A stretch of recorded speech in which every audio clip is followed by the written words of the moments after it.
대책 내용을 이제 요약해서 보면 6월 27일 금요일 날 나왔는데 바로 토요일부터 네. 시행된 겁니다. 6월 28일부터 바로 수도권 대출 규제 확 바뀌게 되었습니다. 이게 특징이 뭐냐면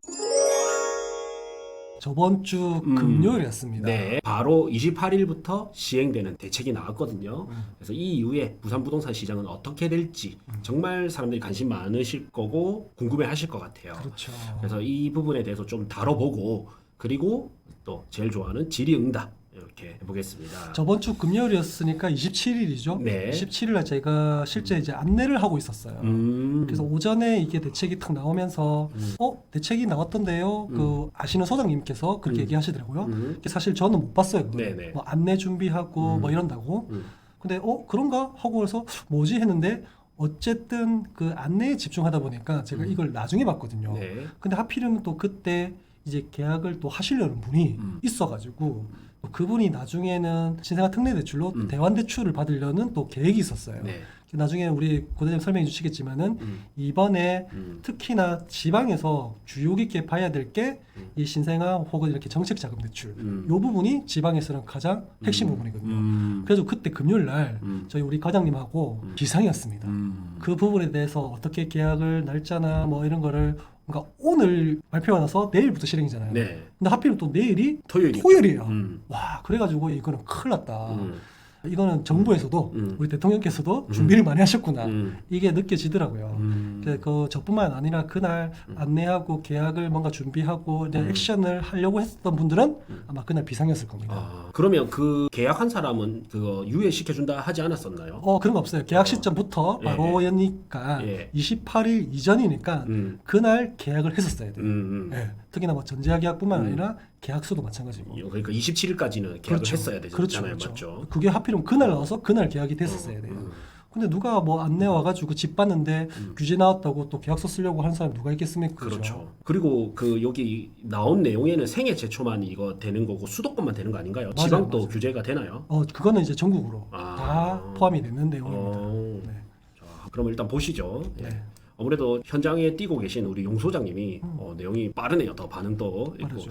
자, 이 대책 내용을 이제 요약해서 보면 6월 27일 금요일 날 나왔는데 바로 토요일부터 네. 시행된 겁니다. 6월 28일부터 바로 수도권 대출 규제 확 바뀌게 되었습니다. 이게 특징이 뭐냐면 우리가 이때까지 제가 토요일, 일요일 진짜 많은 부분은 이 부분에 대해서 상담을 했거든요. 네. 그래서 거의 진짜 그날은 하필이면 또 거의 한 달 있을까 말까 하는 가족들과의 보내는 시간을 해서 제가 스케줄을 비워놨는데 진짜 전화 통화한다고 제대로 어떻게 보면 쉬지도 못했어요. 가족분들한테 좀 미안했겠다 또 한편으로. 어쩔 수가 없죠. 근데 이게 특징이 뭐냐면 이때까지는 무슨 규제나 이런 거 나오면 뭐 흔히 말하는 기간이 있었거든요. 네. 그러면 뭐 한 몇 월 며칠부터 시행. 그래서 일정한 기간이 있었단 말이에요. 네. 이거 없어요. 바로 내일부터 시행한다. 갑자기 이런 얘기가 나오니까 진짜 이걸 해당되는 사람들은 아마 그날 진짜 분위기가 엄청 급박하게 돌아가는 그런 분위기였을 거예요. 그래서 예전과의 규제가 다른 점이 있다고 한다면 바로 내일부터 시행. 야, 이거는 어마어마한 거 아닙니까? 그렇죠. 네. 진짜 준비할 시간이 아예 없었습니다. 그래서 확실히 저희가 뭐 색깔을 떠나서 이번 대통령께서는 확실히 뭔가 정책적으로 일함에 있어서는 와, 이게 그냥 꺼리낌이 없다. 네, 속도는 빠르다. 속도로 우선. 엄청 빠르다. 네. 이런 게 확실히 느껴지는 첫 번째 정책이었던 것 같아요. 네. 그리고 이제 주담대 한도가 6억 제한입니다. 맞아요. 이제 수도권이나 규제 지역 집 살 때 주택 담보 대출은 최대가 6억까지만 가능하거든요. 그렇죠. 그럼 이 얘기가 무슨 얘기냐면 6억이 맥시멈이니까 매매 가격이 얼마든지 간에 6억밖에 안 되는 거잖아요. 네. 나머지는 현금. 우리 뭐 부산만 따지더라도 10억짜리 집이 얼마나 많습니까? 현금 4억 들고 있는 사람이 얼마나 되겠어요? LTV 70% DSR이 된다는 가정하에서 70% 80% 받으려고 하는 사람들이 그래도 많은데 특히나 수도권에서는 10억짜리 집이면 평균 이하 가격이에요. 네. 뭐 그냥 구축 사라는 거죠. 그러면 신축급이나 역세권 아파트 뭐 15억, 20억 이렇게 넘어가는 것들은 진짜 사지 말라는 얘기거든요. 그러니까요. 엄청난 정책입니다. 이게. 아니면 돈 있는 사람만 사든지. 그렇죠. 옛날에 네. 규제 지역이 많을 때는 규제 지역은 대출 안 된다. 이랬을 때는 현금 다 주고 사야 되는 그런 시기도 있었잖아요. 예. 예전에 2019년도였나 뭐 어쨌든 그럴 때도 있었는데 야, 이것은 거의 그거와 버금가는 진짜 그런 정책이다. 확실히 수요를 억제하는 그런 정책이라고 봐야 될 것 같아요. 네. 그리고 이제 다주택자는 신규 주담대 아예 금지. 아, 2주택 이상이면 주담대 못 받는다. 추가 매수 사실상 이제 막힌 게 돼버린 거죠. 사실상이 아니고 사실 막힌 거죠. 네. 이거는 어떻게 보면 내가 갈아타기 하실 분도 있겠지만 요 뒤에는 뭐 6개월 안에 갈아타야지만 대출이 나온다는 도 있겠지만은 네. 우리가 잔금날이나 뭔가 이게 사실 기간적으로 꼬여 있어가지고 조절할 필요가 있어서 일시적으로 6개월이 아닌 1년이 될 수도 있고 2년이 될 수도 있고 이런 게 있잖아요. 예. 근데 그런 사람들은 일단은 못 삽니다. 못 사기 때문에 2주택 이상을 그냥 다주택자라고 공식적으로 해서 아예 금지한다는 것은 확실히 와 진짜 엄청난 규제다. 저는 그렇게 느껴져요. 다음 이제 1주택자도 갭 투자 막는다. 네. 기존 주택 6개월 안에 팔아야 대출이 가능해집니다. 그러니까 갈아타기죠, 그죠? 네, 그 갈아타기 시간 안 맞으면 또 어려워지는 거죠. 맞아요. 뭐 그냥 일반적인 갈아타기는 6개월 안에 충분히 내가 팔고 사는 거는 충분히 가능합니다. 근데 뭐 하다 보면 뭐 세금 문제, 기타 등등 여러 가지 자금 문제, 금방 말씀드렸듯이 6개월이 넘어갈 수도 있거든요. 네. 어쨌든 내 거 팔지 않는 이상은 못 산다. 뭐 그렇게 봐야 될 것 같아요. 기간적으로 보면. 요것도 뭐 거의 비슷한 말인데 집 사고 6개월 안에 실제로 이사 안 가면 대출 불가. 그래서 그러니까요. 투자 목적 매수를 차단하겠다라는 뜻이죠. 요거는 뭐 추가적으로 은행 금융권에서 아마 모니터링을 하시겠죠. 그래서 실제 뭐 내가 전입이라든지 뭐 등기나 이런 것들이 안 되면 뭐 아예 대출 받았던 것을 다시 환불해야 되는 다시 개내야 되는 그럴 수도 있으니까 확실히 좀 잘 알아보고 사셔야 될 것 같아요. 네, 전세 대출도 이제 규제를 해서 소유권 이전 조건부 전세 대출은 전면 금지됩니다. 갭 투자 루트 하나 더가 이제 차단됩니다. 이게 말이 하나 더지 사실 한 30-40%는 될 것 같아요. 그렇죠. 보통 대출 받아서 집 사거나 전세금 끼고 집을 사는 경우가 많은데 야 이게 이제 규제가 되니까 수도권은 이게 진짜 클 것 같습니다. 맞아요. 큰 문제입니다. 예. 건병님 그날 이제 죽는 줄 알았답니다. 27일. 맞죠. 이렇게 그날 계획을 하셨던 분은 하필이면 또 그날 이렇게 또 날짜가 탁 아다리를 가죠. 그렇게 맞는 분들은 아마 실제 현장에서 아마 느꼈었을 겁니다. 네. 그다음 뭐 부산까지 풍선 효과가 올까요? 네. 나중에 한번 같이 보시기로 하고. 그다음에 생활 자금 신용 대출도 제한이 돼서 주담대 생활 자금은 1억까지 한도로 1억 한도로 되고 신용 대출은 연소득 범위 안에서만 이제 가능하도록. 맞아요. 네. 이게 우리가 가끔씩 보면 신용대출을 일으켜서 또 내 집 마련 하시는 분도 있거든요. 네. 예를 들면 일반 대출이 아니고 그냥 이제 전세를 껴서 혹은 전세를 맞춰서 하시는 분들은 어쨌든 내가 대출이 없기 때문에 전세를 넣으면 대출이 안 잡히잖아요. 네. 그래서 DSR에 좀 넉넉하단 말이에요. 근데 그 모자라는 갭 투자금, 그 투자금액을 신용대출을 이용해서 이렇게 사는 경우도 꽤나 많았어요. 그렇죠. 근데 이 신용대출이 예를 들면 예전에는 연소득 범위 200% 2배 정도로 가능했는데 이제는 내 소득 안에서 신용대출이 가능하다니까 확실히 그냥 반이 줄어들었다 봐야 돼요. 예를 들면 내 소득이 뭐 한 8천만 원, 1억이 신용대출 되는 게 이제 한 4, 5천.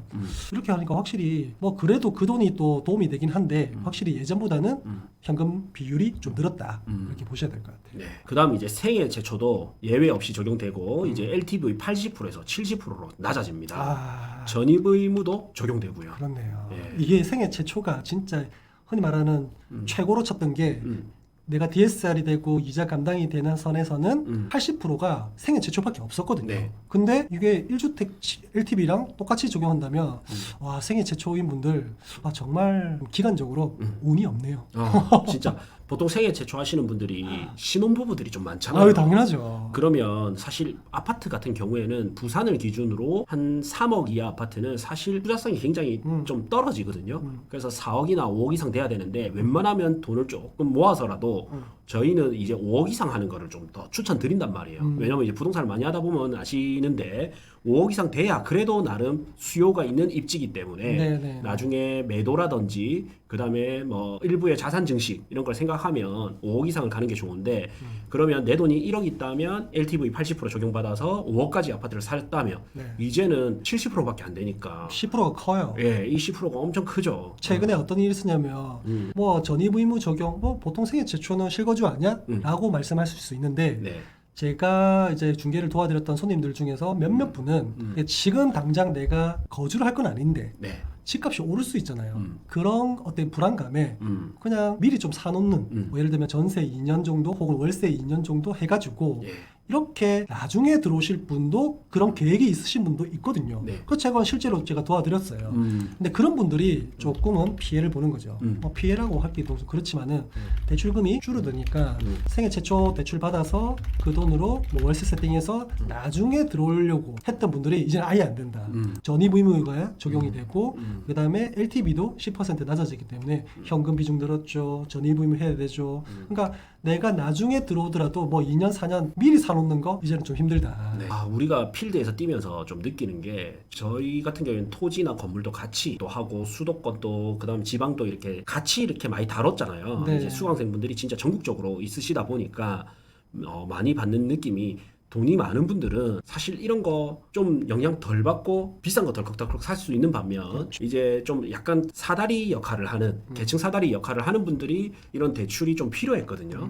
근데 이런 분들이 이제 이런 게 더 어려워진 게 물론 이제 투자를 막기 위해서 이렇게 한 거지만 또 한편으로는 좀 그런 아쉬움이 있습니다. 이 우리나라의 금융 정책이 어떨 때는 굉장히 어떻게 보면 좀 과할 정도로 잘하고 있어 라고 느껴질 정도로 굉장히 정부에서 관심이 많아요. 네. 많은데 실제로 우리가 당사자가 돼 보면 야 이거 너무 심한 거 아니야 이런 것도 있어요 사실. 네. 왜냐하면 어차피 낮아지고 하는데 이런 규제가 실질적으로 내가 아무런 투자적인 의도가 없고 내가 거주 목적으로 하실 분도 있잖아요. 예, 그게 거의 생애 최초잖아요. 맞아요. 그런 분들한테도 나름대로 좀 피해가 가잖아요. 네. 하지만 정부에서는 그런 분들도 있지만은 어쨌든 비율적으로는 투자의 목적이 강하고 그리고 전반적으로 우리나라의 가계부채가 너무 많고 너무 높아서 그거를 조금 조율하려고 하는 그런 정책인 것 같은데 어쨌든 이런 정책들이 수요를 조금 짓누르는 그런 효과는 있습니다. 네, 정책 대출 한도 축소된다. 버팀목, 디딤돌 대출 25% 줄어든다고 합니다.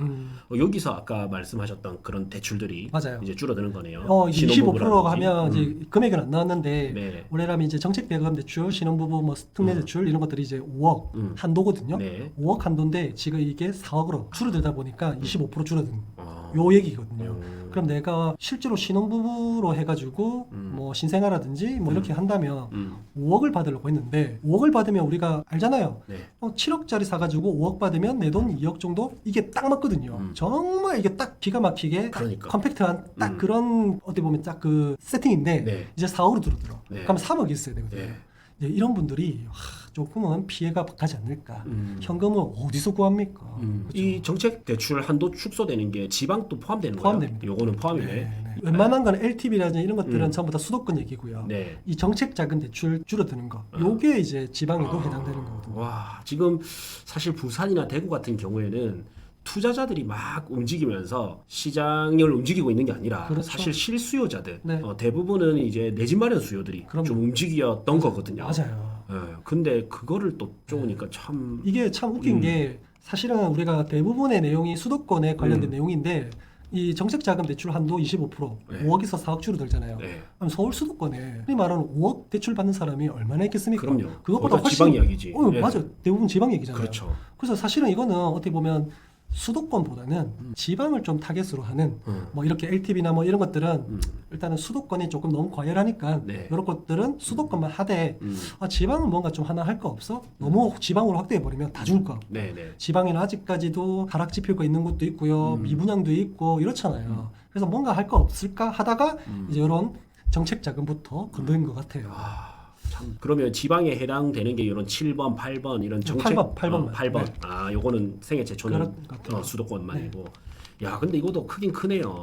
오히려 뭐 1억이 줄어들 최대 1억이 그러니까. 줄어드니까 또 1억 어디서 구합니까? 네. 그렇죠. 저희가 상담해 보면 좀 뭐랄까 고액 연봉자분들 네. 8억 이상 아파트 사는 분들은 어차피 이런 버팀목이나 디딤돌 없이 그렇죠. 그냥 우리 주담대로 많이 가셨었거든요. 네. 대부분은 이제 1억 정도에서 1억 5천 이렇게 있는 신혼부부 분들이 이제 5억대 아파트, 뭐 6억대 아파트 이런 거 산다고 움직였었는데 와, 그런 분들의 움직임이 확 축소되겠는데요. 이게 대부분의 이런 정책 자금 대출 받는 게 뭐 30대 초반 혹은 20대 후반 뭐 이런 분들이잖아요. 네네. 그래서 아유 이게 참 젊은 세대층한테에 좀 타격이 있겠다. 그런데요, 또 전세 살아야 되네. 대선도 있고 그 다음에 또 지방선거도 지방선거도 있잖아요. 음. 와 이게 오래 가지는 않을 것 같다. 어. 이 생각은 저는 좀 들었거든요. 네, 지방은 좀 풀어줘야 될 것 네, 같아요. 그래서 요게 오래 가면 갈수록 이 젊은 세대 대해 표심, 불만이 생기잖아요. 네. 그래서 오래 가지는 못하지만은 좀 일시적인 정책이 되지 않을까. 뭐 제 혼자 생각을 한번 해봤어요.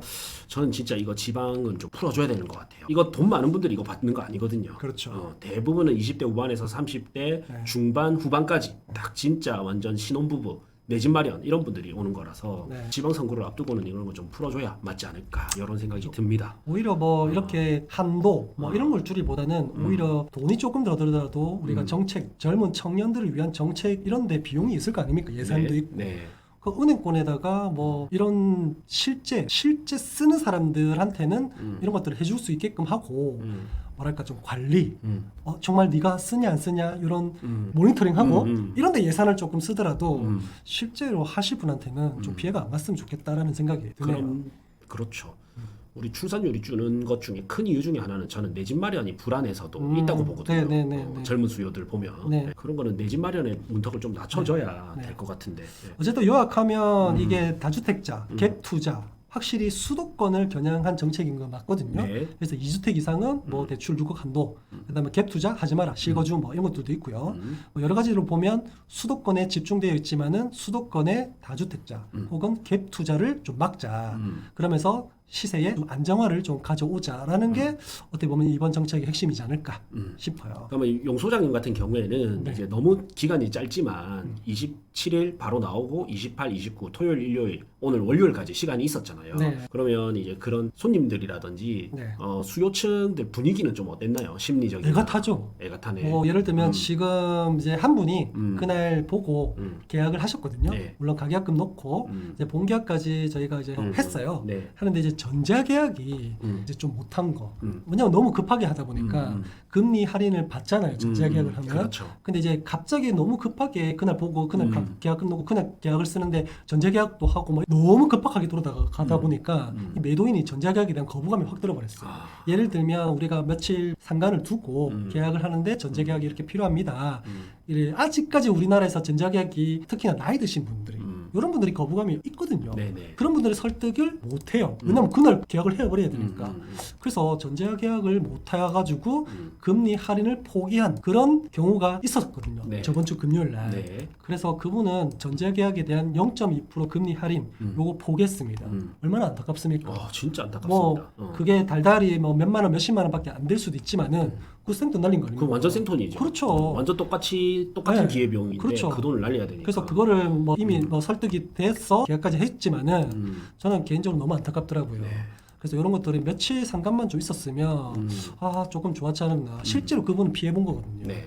근데 하지만은 어쩔 수 없이 또 해야 되니까 그렇게 하긴 했습니다. 우리 이제 저하고 용 소장님 그래서 구해줘 아파트가 있거든요. 예. 요거는 우리가 1차적으로 용 소장님이 상담을 먼저 해드리고요. 그래서 지금 현재 상태에 따라서 어느 정도의 집을 살 수 있고 이런 것들을 어느 정도 대출을 받아야 되고 갭으로 가는 게 나을지 대출 띄고 투자를 하는 게 나을지 네. 이런 전반적인 상담을 해드릴 거고요. 다음 제가 이제 어떤 아파트 단지를 보는 게 나을지 해드리고 그다음 이제 현장 답사 같이 가고 그 다음에 계약까지 이렇게 다 도와드리거든요. 이 과정에서 필요하면 대출 부분이라든지 법무 상담이라든지 이런 것들도 다 도와드릴 겁니다. 네. 요래서 가격이 220만 원이 아니라 55만 원입니다. 네. 예, 55만 원 해서 우리가 한 달 동안 너무 많은 분들을 많이 못 봤습니다. 왜냐하면 이게 사람이 이제 뛰는데 시간에 한계가 있기 때문에 할 수 있습니다. 신청 많이 해주십시오. 네. 할 수 있습니다. 근데 지금 많이 밀려 있어가지고 그렇죠. 예, 너무 많은 분들은 못 받고 네. 이제 제가 봤을 때는 5분 받으면 또 이제 좀 잠궜다가 네. 또 받고 이래야 될 것 같아요. 뭐 잠 안 자고 안 쉬고 충분히 필요하시다면 그분들을 위해서라도 제가 뛸 자신이 있고 준비가 되어 있습니다. 네. 그래서 보통 내 집을 팔아가지고 내 집 마련 갈아타 계시는 분들이 또 대부분이고요. 네. 그리고 지금 당장 실거주 하실 분들 그리고 뭐 지금 실거주 아니어도 투자로 생각하시는 분들 다양한 분들이 있어요. 네. 그래서 상담부터 해서 이 상담을 거쳐가지고 이분이 확실하게 어떤 게 더 맞는지 솔루션을 저희가 또 제공해드려서 거기에 맞게끔 단지 픽해서 현장 답사를 통해서 최종 계약까지 도와드리는 시스템이기 때문에 금액 주저하지 마시고 신청 많이 해주시면 저희가 같이 도와드리겠습니다. 저는 무엇보다 자신 있는 부분은 네. 우리 유튜브 채널을 과거부터 한번 보십시오. 정말 그 시기에 맞게끔 가장 효율성이 좋은 아파트들을 정말 잘 찾아서 알려드리고 있습니다. 이것만 하더라도 저는 55만 원 이상 효과는 충분히 볼 수 있다 보거든요. 네. 거기다가 우리 용 소장님 같은 경우에는 또 단지별로 가격 차이가 다 있잖아요. 다 동호수별로 다르죠. 다르고. 네. 근데 그거를 정말 귀신같이 차등을 잘 두거든요. 뭐 제가 귀신 같다기보다는 오히려 저의 또 기준이 있고 음. 뭐 저도 투자도 하고 중개도 하다 보니까 네. 그런 기준에 맞고 우리가 상담을 되게 좀 농도 있게 네. 쉽게 합니다. 그래서 그런 상담 딱 맞춤형이죠. 어떻게 네. 보면. 그래서 그렇게 하기 때문에 어떻게 보면 딱 맞게 저희가 계약까지 도와드릴 수 있는 겁니다. 네.